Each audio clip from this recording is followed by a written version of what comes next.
is my show, Chasing Echoes. I have been a resident, written artist in residence here for the past year, starting last September, and I'm happy to announce that I'm actually going to be continuing my residency until next August, 2025. I went to school at University of Hartford in Connecticut, and I graduated in 2022. My first residency was at Northern Play Center in Minnesota, and this is my second one.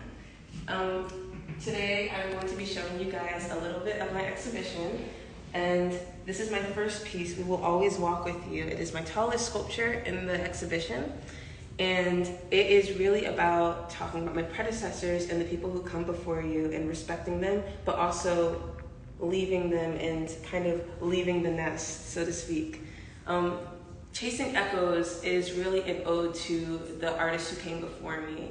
I'm heavily inspired by Augusta Savage. She's a major artist in the Harlem Renaissance, and all the other artists that didn't get as much acknowledgement.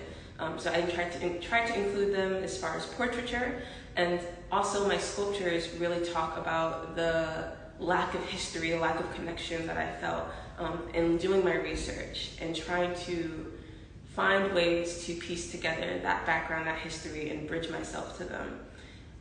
The sculptures include metals and oxides, and I tried to keep them earthy tones, so you'll see a lot of greens and the raw clay and some of the fingerprints that I tried to incorporate into the faces, leaving them nice and raw. I think this gives it a really down-to-earth feel, but it also just feels a lot more fragile as well, having that bareness that kind of reflects me as the artist, but also the people I'm trying to represent. You'll see my cups, they're called the legacy cups. I include small little faces as a remembrance for family trees. All of the faces are popped out of plaster molds, and I first was really conflicted. I had been a sculpture artist for all of my time in ceramics, so this is my first time delving into functional work. So when I was making the functional work, I was trying so hard to connect it somehow to my sculptures, when I found that actually having a set was the perfect connection. When I'm talking about family and history, what more could you say about family than there's power in numbers? So when I'm creating these pieces, these cups and the bottles, I include the small little faces that I've sculpted and then I've casted in plaster onto the pieces, small little sprig molds. I like to keep them really fluid, so all of my pieces, even the bowls and plates that I'll show later, they all have oxides on them, so really trying to include some of that rawness and the bareness, and I include really nice dark insides. There's a little tag in there, but the dark insides, and I think that works really well in opposition to the bright outsides. This is my first sculpture that I made when I got to Clay Art Center. I think it's really funny because at the time I made this piece, Carry Me With You, I was kind of obstinate. I was going to just sign off functional work. I can only do sculpture, I can only do sculpture. So this is really the first piece I made after transitioning from one residency to another.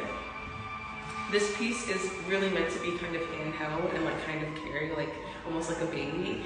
So that's why it's called Carry Me With You. And I also thought it reminded me of like the transition from one place to another.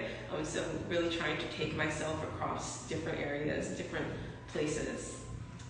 My other sculpture here is Lovers Lost at Sea. This is probably my most personal and also intersectional piece. It really kind of illustrates how it feels to be in solitude with yourself and maybe one other. And these are the only faces in my show that aren't staring directly at the viewer, at the audience.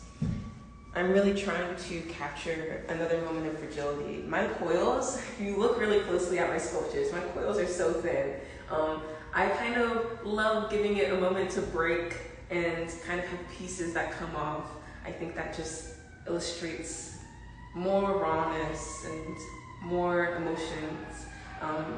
I included some blue glaze, which is like, I think this is one of my only pieces that really has this blue glaze, and thought it reminded me of water droplets. And then it has a basket-esque quality, so it was really one of my favorite pieces for all my sculptures. Among all of my functional pieces. We also have my plates. My plates were interesting. These were the last pieces that I created for my show. I was conflicted at first. I thought maybe delving into painting was going to be so far from my sculptures, but I think that the faces actually ended up working. I mean, the face is on every piece. I include oxides on the rim, and the paintings are done with underglaze in a watercolor-esque style.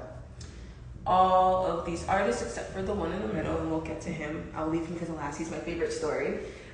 They are artists from the Harlem Renaissance that don't get as much acknowledgement. So we have Tony Hill, Selma Burke, Elizabeth Prophet, and one of the pioneers, Sergeant Claude Johnson.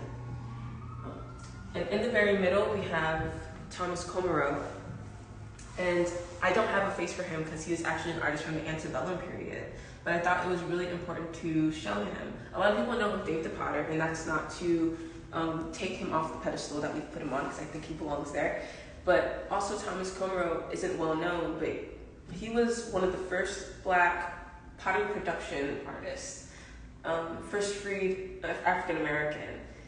Up until 2021, they had considered him to be a French white man. So I thought it was really interesting that he didn't get as much acknowledgement, that the history wasn't done, or the research wasn't done properly, and that we only found so much later that this guy was making this work, and that he was working out of Lower East Side Manhattan, which is like not too far from us here at Clay Art Center. So I really wanted to make sure that he was a part of my show as somebody who's started something and gave footing for all the other artists in my work. When I think about his pieces and think about how he left his mark, it's really admirable, and I would hope that I could do the same thing, and that there are other Black artists who are going to come after me and do the same thing. I also have Augusta Savage. She is another pioneer of the Harlem Renaissance. There's a really good documentary, I've been putting this out there, there's a really good documentary that was put on PBS by American Masters of Augusta Savage, and kind of documenting her life story. We don't have many of her pieces because they were just so large, and honestly they weren't really thinking of keeping her work. And even though she had started so much with other artists, many younger artists, she was a teacher, an educator, she really was pushing for there to be this major movement of Black artists. We didn't keep many of her works.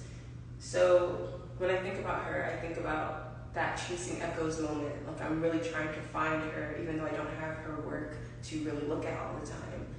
The one piece that stuck with me, because I found her in my last year of school, so that's 2021, was Lift Every Voice and Sing. It is a 5-foot sculpture that kind of staggers down with human bodies that shape a harp.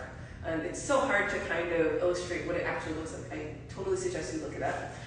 It's humongous though, and it's like this sculpture that they just took down after she put it into a show. They just took it down, they destroyed it. And the only thing we have left are small little maquettes of her pieces. And sometimes I think about that and reminiscent to trying to respect other artists, and how we don't have that same amount of documentation for artists in the Harlem Renaissance, and how they're always forgotten. We don't have it all in textbooks because there are just so many that people decided to put aside. So Augusta Savage is my biggest inspiration when it comes to making my work. I think she kind of pushes me to create and introduce to people who are younger than me. I found a lot of love in teaching at Clay Art Center, and it reminds me of all the work that Augusta Savage has done as well. Yes. And this entire show is really just hoping that people will do further research and try to see and find these artists that have been pushed aside.